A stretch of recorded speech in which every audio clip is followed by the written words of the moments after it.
The rope creaked in the morning wind, a sound that carried farther than the church bells in Fort Laramie, and far longer in the memory of those who heard it.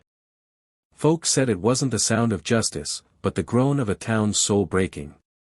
Martha Caldwell stood on the gallows, her bare feet on rough pine boards, her hands bound in front of her like she had offered them up willingly.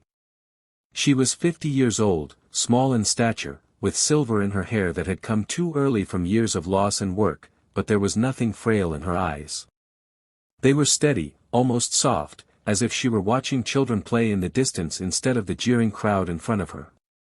No one doubted what she had done. That was the problem. She had fed the Comanche riders who came through the outskirts last winter, when the snow was hip-deep and cattle died standing, their hides frozen stiff. She had given them bread, beans, salted pork, and blankets she had patched herself. She had let them sleep in her barn while the wind screamed like a thing alive. She had done it knowing the talk in the territory, that the Comanche had raided homesteads, taken horses, even scalped a settler or two. She had done it anyway. And in the mind of the council, in the pages of the law as the judge read them, that made her a traitor. Harboring the enemy. Giving aid to killers. They'd found her guilty in less than an hour. But if you asked Martha, there had been no trial at all, not really, just a sentence already waiting for her to step into. That morning, as she stood above the crowd, her thoughts were not on the sheriff who couldn't meet her eyes, or the preacher mumbling words that felt like dry leaves, or even the hangman waiting for his nod. She was thinking of the boy with frostbitten fingers, the one who hadn't spoken but whose eyes had followed her every movement as she ladled stew into a dented tin bowl. She was thinking of the elder whose hair was white as the snow outside, who had held her hands before leaving, pressing them to his face as if memorizing the warmth. She was thinking of their horses, thin-ribbed but still proud, standing in the cold night air as if guarding her barn from harm. The crowd murmured, half of them hungry for the swing of the rope, half of them uneasy, as if they knew some part of this didn't fit the picture of good and evil they'd been raised on. "Any last words?" the sheriff asked, his voice too loud in the hush. Martha looked over the faces, neighbors, merchants, ranchers, children holding their parents' coats, and she saw fear in all of them. Not of the Comanche. Not of her. Fear of the idea that kindness could cross a line they didn't understand. "I would do it again," she said simply. "If a man is dying of hunger, you feed him. Even if he might be your enemy. Because if you don't, you're already worse than he is." A few gasps, a few mutters. Somewhere, a woman's voice said, "God help her," but Martha was sure she meant, "God help us." The hangman pulled the lever, the trapdoor opened, and the world went silent except for the thud of the rope tightening. They buried her outside the cemetery fence, in hard ground that the gravedigger cursed under his breath. Snow fell that night, heavy and wet, covering the marker so quickly it was as if she'd never been there. Life went on. The town congratulated itself for being safe. But safety, like snow, can hide a lot of things until the thaw. It was 2 weeks later when the first rider was spotted, a lone figure on a painted horse, keeping distance from the fort's main road. A boy delivering eggs said he'd seen him watching from the ridge at dawn. Then another came. And another. Before long, the ridge was lined with silhouettes, horses and riders unmoving in the winter light. They didn't approach. They didn't shout or threaten. They just watched. The soldiers inside the fort muttered about scouting parties, about possible attacks, but no one moved against them. Maybe because there was something strange about their stillness, something that didn't match the stories of raids and bloodshed. On the 7th day, they came closer. 20 at first, then more, fanning out on the hills, their spears upright, their faces unreadable. The townsfolk gathered behind shuttered windows and half-barricaded doors, peeking out like children afraid of the dark. The Comanche didn't attack. They didn't even speak. They rode in silence to the place outside the cemetery fence, where the snow was still disturbed from a recent burial. One dismounted, a tall man with braids bound in red cloth.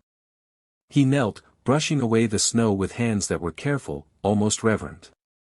Then he stood and turned to the rest, saying something in a low voice.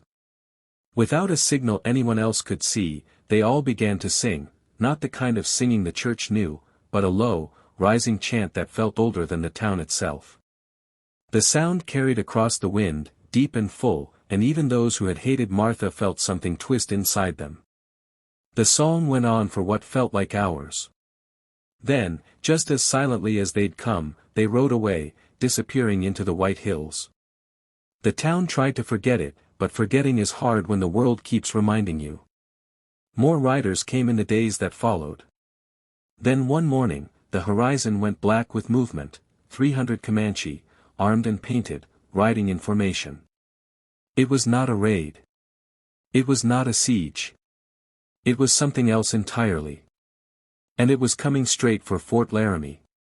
They came like the wind over the prairie, 300 riders abreast, their horses' hooves drumming against the frozen ground in a rhythm that rattled the windows of every cabin in Fort Laramie. The air seemed to tighten, holding its breath as the townsfolk scrambled to the safety of locked doors and shuttered blinds. The soldiers in the fort's yard stood ready, muskets loaded, eyes darting between the officers' faces and the advancing wave of Comanche. But the riders did not break formation, did not loose arrows, did not raise their lances in a gesture of attack. They came steady, disciplined, like a river of muscle and leather, until the front rank drew up barely 50 paces from the outer wall. The leader rode forward, a tall man on a black stallion whose mane moved like smoke. It was the same man who had knelt by Martha Caldwell's grave. He wore no war paint today, only a necklace of carved bone and turquoise, and across his chest hung a bandolier of bright glass beads. His eyes swept the yard, then the windows beyond, as if he was looking for a face he knew he would not find. The interpreter the fort kept on hand for Indian trouble was summoned in a rush, a short man named John Everett who had once traded horses down in Texas. The Comanche leader spoke first, his voice deep but carrying easily in the stillness. Everett translated, his tone unsteady. He says his name is Red Hawk. He says they have come for the woman. The colonel at the fort shifted uncomfortably. The woman is dead, he said. Everett repeated the words, and Red Hawk listened without blinking. Then he spoke again, longer this time, his voice rising with something between grief and command. He says, Everett continued, that this woman, Martha, gave them food when the winter had taken their people. She gave them blankets when the wind had no mercy. She gave them water when their horses were dying. He says she treated them as friends, when your people treated them as less than dogs. He says she is now among the spirits, but her honor is here, and her name is here, and he will not leave without them being made right. Murmurs rippled through the soldiers and the few townsfolk who had crept close enough to hear. The colonel tried to hold the line of authority. Tell him justice was served, he said. She broke our laws by aiding the enemy in time of conflict. She paid the price. Everett's voice faltered as he translated this, and for a moment Red Hawk said nothing. Then, slowly, he dismounted. Every Comanche behind him followed suit, hundreds of boots crunching the frost. They walked forward in perfect silence until they stood just beyond musket range, not a hair's breadth of fear in any of them. Red Hawk drew something from his belt, a small pouch of deerskin, and approached the gate until the guards raised their weapons. Hold, the colonel barked, but Red Hawk's eyes were fixed on him, steady as stone. He poured the pouch's contents into his palm, dried kernels of corn, a few strips of smoked meat, and a ragged piece of blanket cloth. Everett whispered without needing to translate, these are the things she gave them. Red Hawk placed them gently on the frozen ground, then stepped back. His voice carried now, not just to the fort but to the town beyond. You took her life for kindness, Everett translated, but you will remember it for generations. We do not come to kill you. We come so you will tell your children, and their children, that once a woman who owed us nothing gave us everything, and your law called it a crime. We come so you will look upon her grave and know that our hearts still walk beside her spirit. The wind lifted then, carrying the words farther than the walls could contain. Something in the crowd cracked, first one voice, then another. A woman's sob. A man muttering, "God forgive us." The colonel's face had gone pale, and for once he had nothing to say. Red Hawk turned, gave a short whistle, and the Comanche moved as one, walking back to their horses, mounting with the ease of breath. But before they left, Red Hawk rode again to the edge of the cemetery.